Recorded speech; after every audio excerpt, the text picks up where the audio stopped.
Back in June, we talked to our good friend and former member of the European Parliament, Godfrey Bloom, about the then pending Brexit vote. You may recall that Mr. Bloom was firmly in the Leave camp, but somewhat pessimistic about the chances that the British people would vote, in fact, to leave the EU. Well, it turns out that Brexit did pass, the Leave camp was successful, and the sky has not fallen. So here to provide us with a great post-mortem of why and how Brexit passed from a libertarian and a Rothbardian perspective is the inimitable Godfrey Bloom. Stay tuned for a great interview.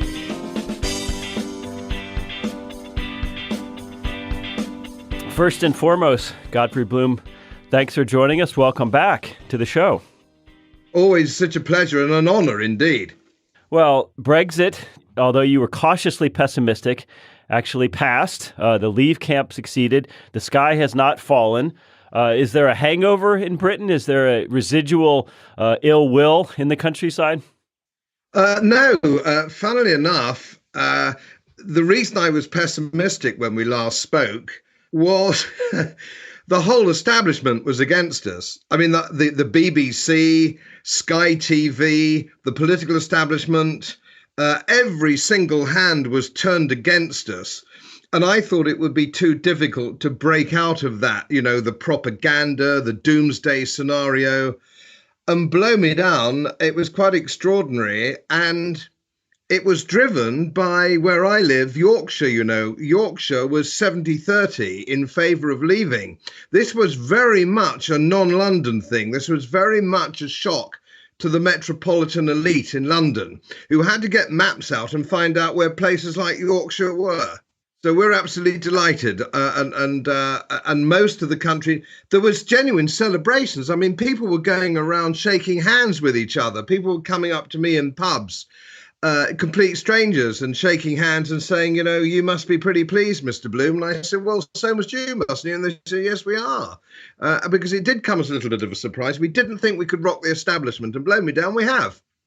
Well, I'm interested in this cultural divide. We have this in America, the urban versus rural, red state, blue state divide. But in England, especially, we have sort of this disappearing pub and fox hunting rural crowd versus the City of London types who are obviously all voting to remain. It's an interesting divide. It seems like it's getting worse. There is an urban rural divide, as I think there is probably everywhere in the world, which is a sad thing. To be honest, I think it's perhaps not quite so strong in England as it is in other parts of the world.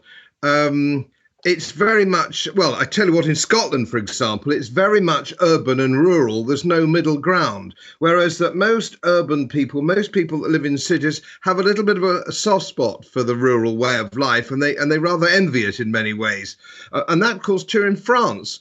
And they say, the great saying is, every Parisian is a peasant at heart. So it's a very interesting phenomenon. But what was quite clear, what came across was actually much more black and white, was those in the public sector were for Remain and those in the wealth creating sector were for Leave. Now, that was absolutely clear as a bell.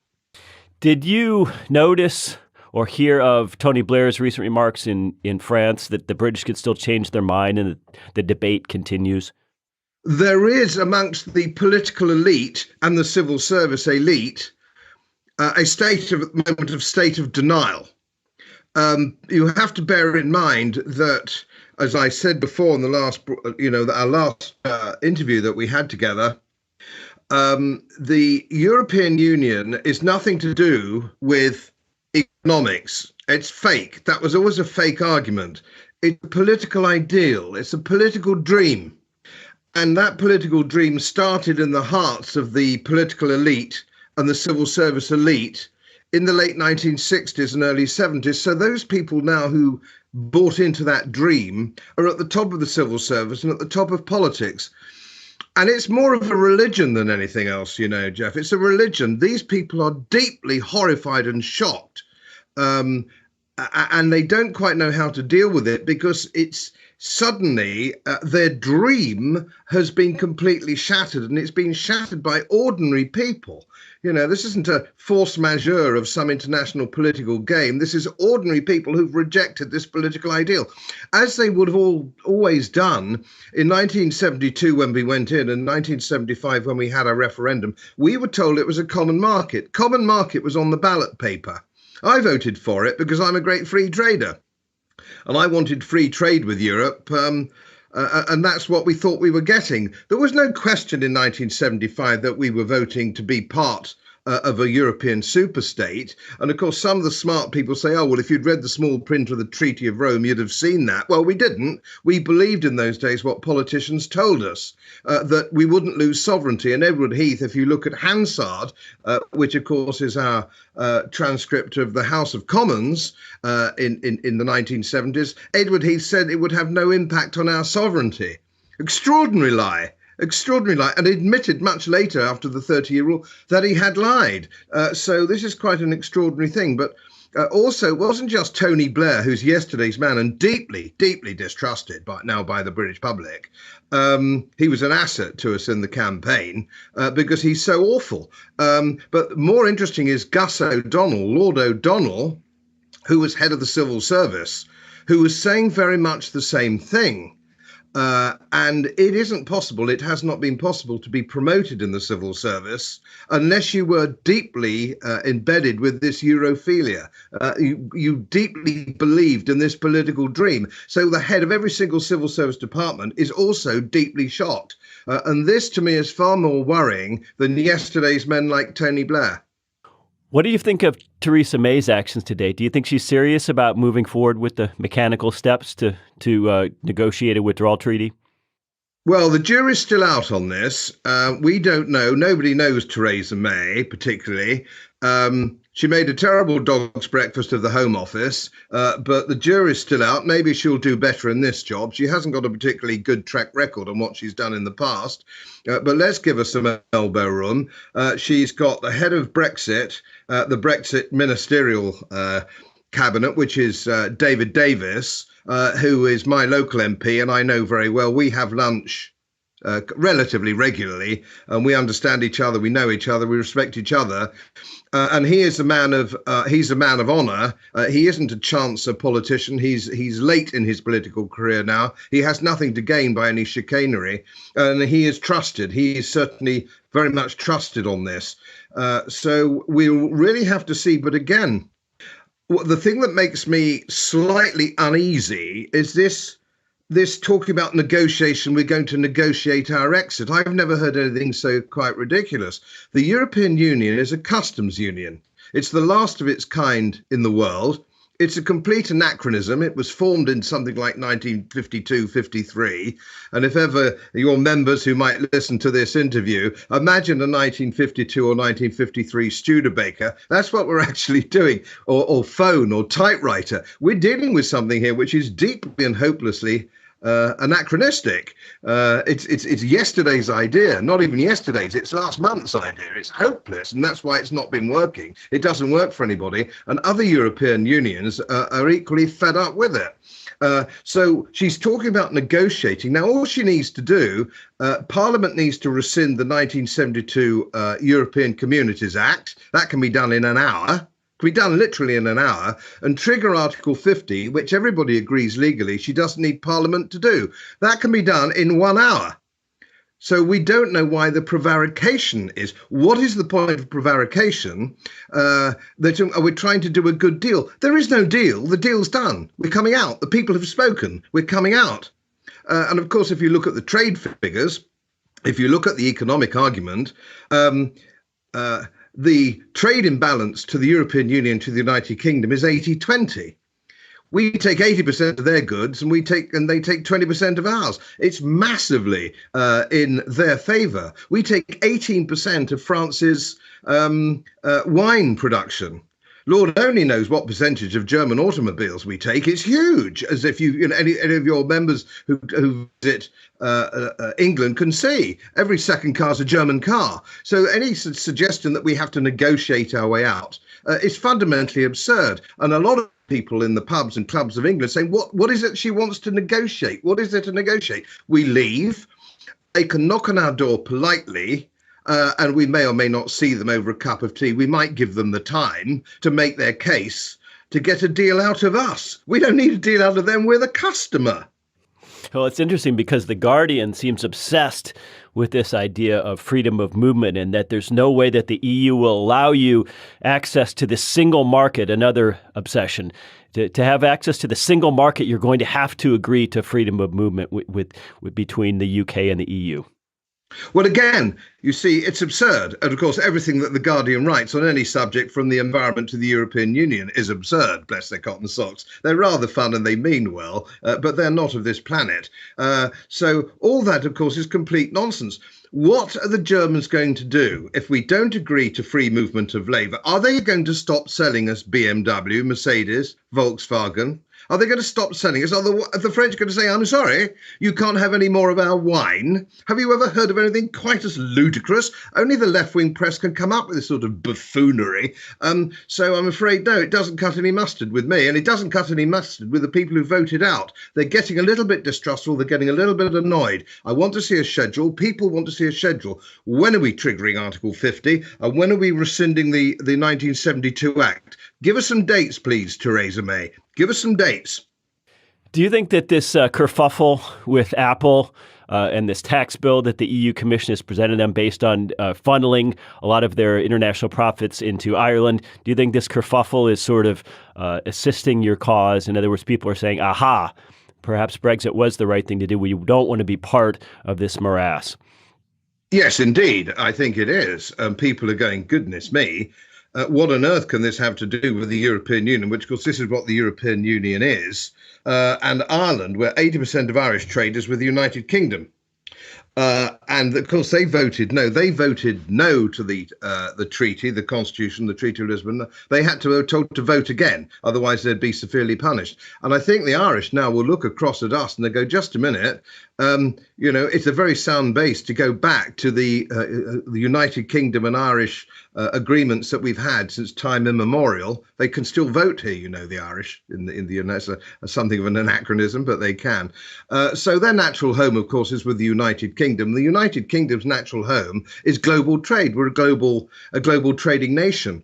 Only 45% of our trade is with the European Union, and it's declining. It's increasing in the rest of the world. So we are strapped now, bound with hoops of steel to a rotting corpse of the European Union, which is destitute, bankrupt, and going backwards demographically, economically, whatever you like.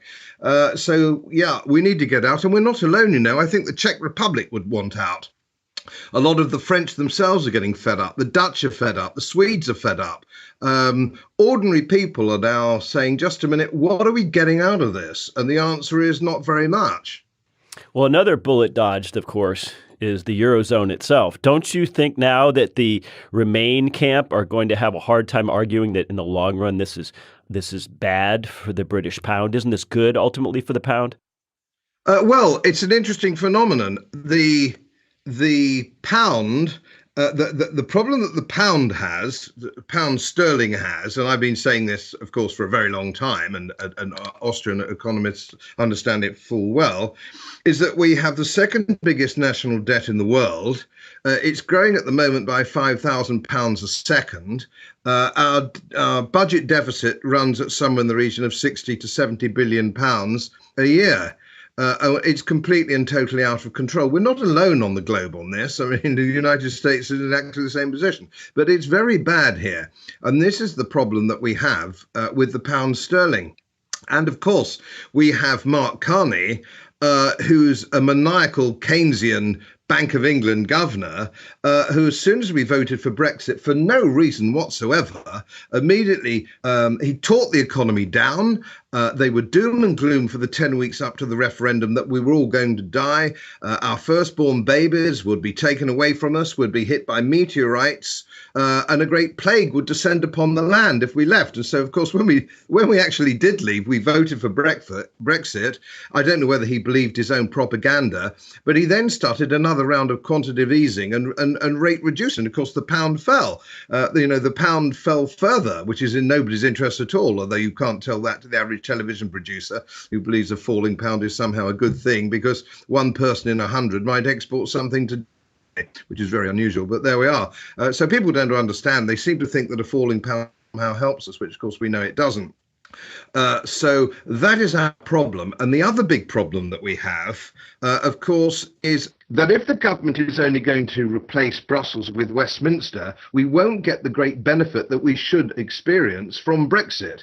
But we, like I'm afraid America is going the same way, we believe there is no aspect of government which should not involve itself in the citizenship. Whether it's sugar in drinks, whether it's smoking in pubs, it doesn't matter what it is. The state believes it has a legitimate role to play in our lives. Well, the whole point of Brexit is to cut ourselves loose from the stifling bureaucracy of the European Union. If it's going to be replaced by Westminster, we will not reap the benefits at all. And that is something that worries professional, independent, neo-Austrian economists greatly. Well, when you talk about replacing Brussels with Westminster, let me ask you this. We're told that obviously there's populist sentiment behind Brexit. Is there any libertarian sentiment behind it, a sense in the UK, finally, that people feel they're over-governed? There is, but they have no outlet for it, because no political party is going to the people and saying, this is one of the reasons I left party politics. I failed in my bid for the United Kingdom Independence Party to persuade them that there was a market for a new political party to say, we don't want the government in every aspect of our lives. And believe me, it's a very working class thing. It's a very ordinary working man thing.